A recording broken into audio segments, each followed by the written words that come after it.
మోంతా తుఫాన్ ఎఫెక్ట్ సముద్ర తీర ప్రాంతాల్లో వరకు చాలా ఎఫెక్ట్ అవుతుందని చెప్తున్నారు కదా. ఈ మొంతా తుఫాను గంటకి 80 నుండి 100 కిలోమీటర్ల వేగంతో గాలులు వస్తాయి. సముద్రాలు ఉప్పొంగుతాయి. ఈ తుఫాను ప్రభావం ఎక్కువగా సముద్ర ఒడ్డున ఉండే ప్రాంతాలకు ఎఫెక్ట్ ఉంటుంది.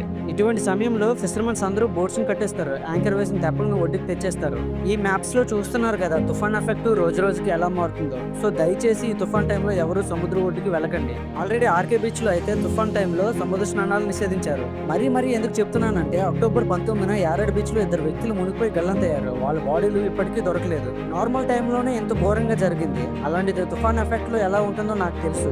ఎప్పుడు చూడలేని విధంగా టైడ్స్ ఉంటాయి. గాలి వర్షం ఎక్కువగా ఉంటుంది. రిప్ కరెంట్ అయితే భయంకరమైన బీభత్సం సృష్టిస్తుంది. ఈ రిప్ కరెంట్ అయితే సముద్రం లోపల వరకు ఉంటుంది. అలాంటి టైంలో కాపాడడం ఏ మానవుడికి సాధ్యం కాదు. సో ఈ మొంతా తుఫాను అల్పపీడనం నుండి వాయుగుండంగా మారింది కాబట్టి మరొక హుదూద్ అయ్యే అవకాశం కూడా ఉంటుందనేసి అధికారులు చెప్తున్నారు. కొంచెం జాగ్రత్తగా అప్రమత్తంగా ఉండండి.